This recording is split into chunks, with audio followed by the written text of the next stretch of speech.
Megan, as we think about this, so we're in ABS, you're from the Midwest, so like it's not your first time here, but what I want to ask you about, tell me, you're an Enneagram 3. I love Enneagram 3s. I'm an Enneagram 3. When it comes to packing, what is your strategy? How does this go? Pack as much as you can fit. Yep. Everything and anything. Don't have a rhyme or reason to it. And also, I always like think about what others could use too. I'm like, okay, I have to make sure like a lint roller. I don't need a lint roller, but maybe someone else, or Band-Aids, or like overthinking. Okay, like so that. you pack Everything. a lint roller and Band-Aids. Band-Aids. What every else? hot tool you can think of. Really? Yeah. I know I'm not going to use it, but like someone might use it. So I got to pack it. That makes me think that you're probably like a wing 2 then. You're just like, how can I be helpful? How can I serve? Okay, so then that's the packing side of it. So like, let's say that you're there for like 3 days. How many outfits, or do you even think about outfits? I try to have like a little bit of a plan, but it always is out the window. Like I already have worn different outfits than what I thought I was going to wear. Just like the tops and bottoms are different, mix and match. So just a ton. Just like bring a lot of stuff and then figure it out later kind of thing. Okay. For sure. But all right. So then we've arrived back home and landed. When the suitcase is in the house, what's the process? everything goes in the laundry basket. I don't care if I wore it or not because the clothes touched each other and it was on the plane. Immediately. Yeah, like no, just put it all in the laundry basket. Okay. Yeah. I like that. And then the other, like, are you a person that like shakes out your luggage after? Not really, no. Okay. I'd say, I mean, it just goes back up in my closet after, so. Look in there. I don't even understand how it works. Like, I think it might be the airplane, but like my thing is like, I didn't even go somewhere that has sand and there will be sand in my damn luggage.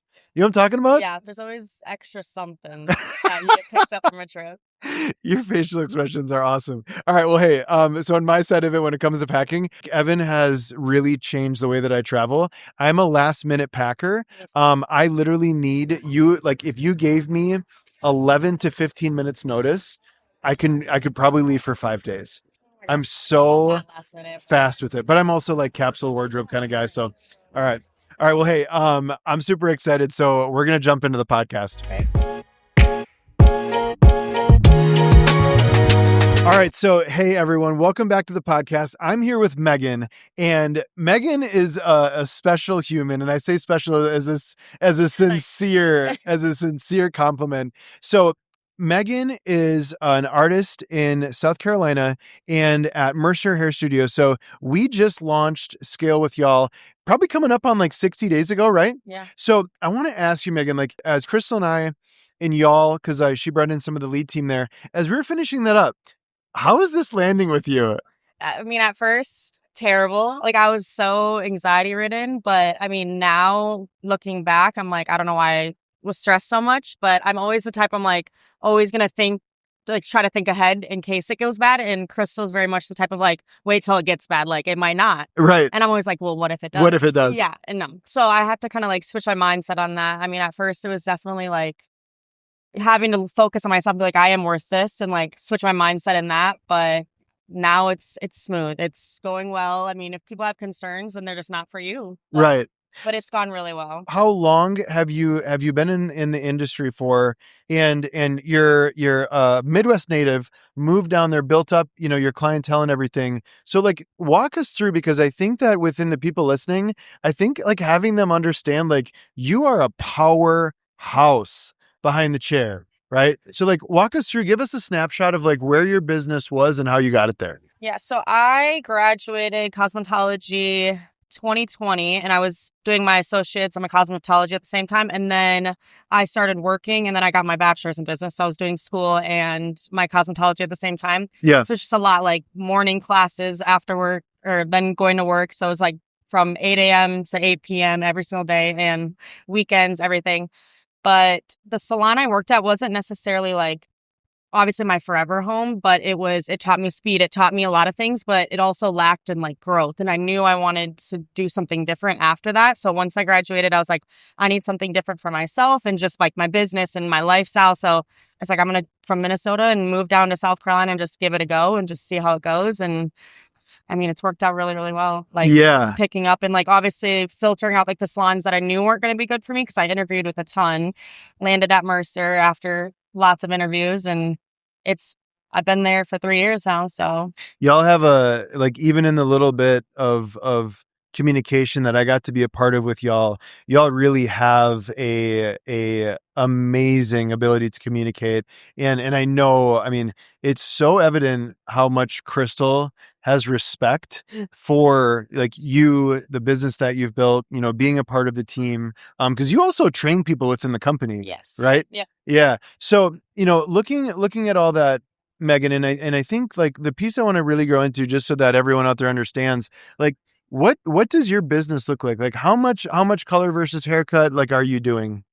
I would say definitely majority is hair color. I Yeah, mean, along with haircuts and stuff, but I do have a good clientele. like a big revenue That's, stream of, like, chemical yeah, services and yeah. things of that nature. And then I'm very grateful, and I like, this is what I always wanted, was a very diverse clientele. And I know people are usually like, find like the certain person that you want to serve, but I feel like I am the happiest when I can do all the things. Like that was my biggest thing. Like I want to be able to do everything. I want to be that yes girl and being able to do like who's ever in my chair, I can cater to them. Very Enneagram 3 of you.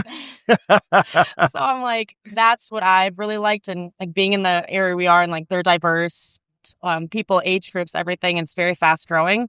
I feel like I've gotten the opportunity to kind of show off that skill and like grow it, because I've obviously grown as a stylist over the years. So, I mean, I'm booked and it's good, and it's Yeah. really nice. Yeah. It's so interesting because, like, there's people that, like, you know, when we look at, like, you know, building a, you know, a cost of living idea for someone, it's like, hey, you need to be like 85% utilized, and you're one of those human that's like 110, Yeah. 115, 120% utilized, right? When maybe that's an interesting share. What about you? Like, what makes you be that way, do you think? I feel like some of it is because I don't have a backbone. I do say yes to everybody. I'm like, yes, I can do it. I got it. I'll figure it out. Like, I'm going to troubleshoot it. It's going to work out. And I feel like also being on the floor and just being calm. Like, if I'm calm, everything's going to be fine. Like, things are going to work out how they're supposed to work out. And it's worked so far. And obviously, I have a really good team behind me that helps. And our helpers, like all the assistants, they help everybody. So I Yeah. can do it without them for sure. But then they get to learn. I grow love with that. I love the humility that you share there. Okay, so you talked about calm. I'm going to circle back to this because literally, like, when I was there doing the workshop, Yeah. like, I can tell, like, sometimes people are like, you know what guy with, like, the off, like, haircut that might be, you know, questionably done. Like, I believe you, but I'm just not buying it, right? So when you look at, like, that process of, like, hey, adapting to this and finding your calm in it, like, what was your experience? Like, let's maybe go, like, week 1, then went into week 2, and, like, where you're at now.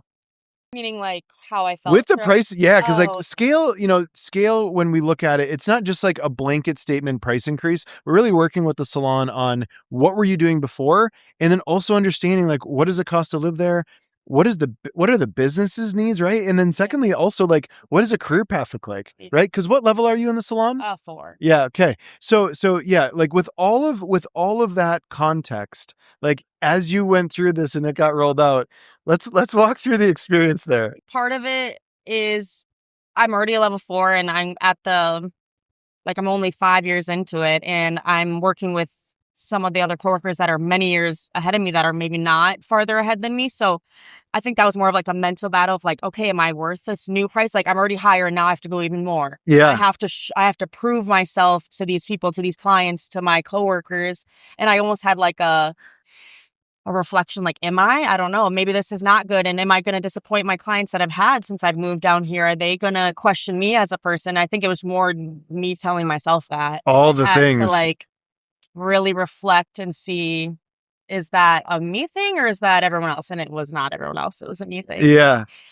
Yeah, leading up to before even the price increase, I mean, we did kind of go over, like, we found like little things here and there, and I felt way more comfortable like when we did open it up and find, like, I felt more secure. I'm like, okay, this is pretty bulletproof. I mean, we're going to find things along the way, that's just common, but then rolling it in, and it got better and better as I learned how to word it and how to talk to my clients and be more confident in my abilities. Yeah. And it's been fine. So, Megan, I want to speak to that. Like, when you were, like, you know, I'd say, like, discovering, like, your way to communicate it, what was, like, the biggest discovery? You're like, oh, I'm not doing that anymore.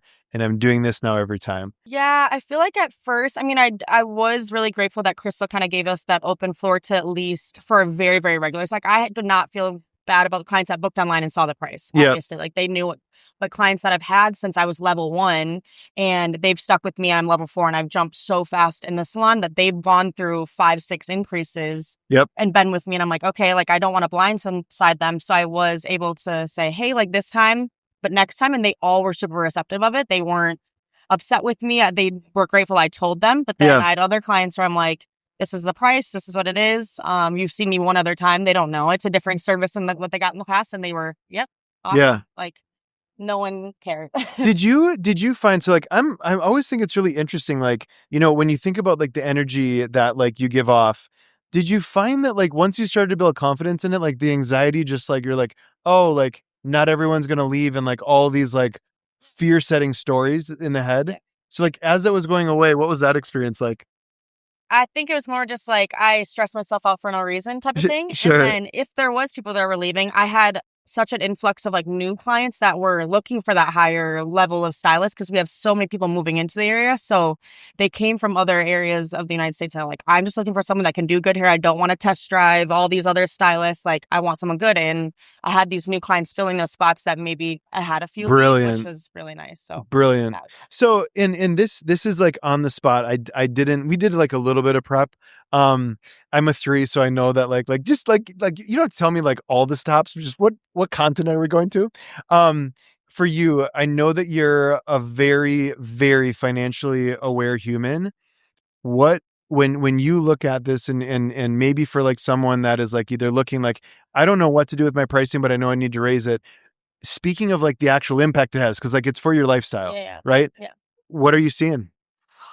Honestly, I'm very money conscious, but I've seen the effects of like, I feel like I'm such a self-sufficient person. I don't feel like I have to rely on anybody else. Like I'm in a different state away from my family, 1,000 miles away, and I have a house and my car's paid off. Like I'm just very comfortable and I feel like I can go do the things I want to do on my days off and I don't feel financially restricted like some of the people my age, which here it's constantly like they're so financially stressed and we're in a very expensive area. Yeah. And I don't feel that pressure and I've only noticed it because all my other friends and stuff have been speaking like that. I'm like, okay, maybe I am in a better spot than I thought I was and I'm only wanting to grow more and like be a better person and get better things and be more, you know, just a better person. More of your Meganness. Yeah. So, one thing I want to go to, so like being that you train people, so like, you know, in the same way that you just learned this at your point in the career, what would you tell someone in the beginning that's like, oh my gosh, like I have to start charging for this? Like, how would you like tell someone that was maybe like baby Megan, right? Like, how would you tell yourself to get out of your own way? What would you say? I feel like it's more scary in your position than it is to the client. Like, it's definitely a mental thing. Like, as long as you're telling the client, you're being very transparent, they're going to take it well. I think they don't take it well when they're blindsided. And that's like, because you're scared of telling it, but that's 10 times worse than just being open and honest and saying, hey, this is what it's going to be. This is what I'm worth. This is what I'm charging. Either do it or don't. They're going to be like, okay, that's my choice now. But if you take it out of their hands and don't make it their choice, that's when it's a blow up and they're mad. And it's not because you're not good at what you do. You didn't warn them and prep them for, I mean, finances are a huge thing. You don't want to blindside people. And like have a conversation. Be clear, be confident. This one, as you sat with it, so like you're going through, you're definitely, I mean, the path that you blaze in that organization, you have a lot of people that are looking at you, right? Yeah. So like as you found your like stride, right, within the price increase in us rolling out scale, what is something that like if you had to shout one person out on the team right now, who would you shout out that you're like, this person had a glow up? What would that be?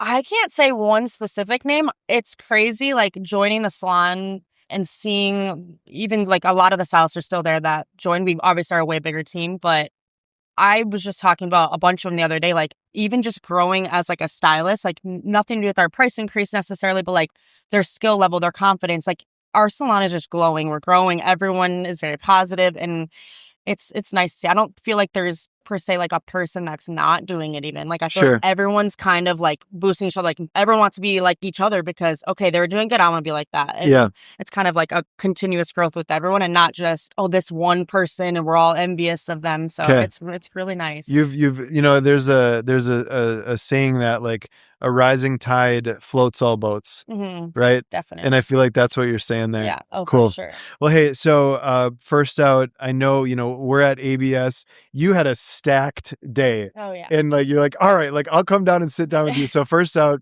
I just want to say thank you for being on the podcast. I really feel, and the reason that I wanted to have a conversation with you is, I saw, when I saw you and I knew numerically what you did, I was like, this person is incredible behind the chair.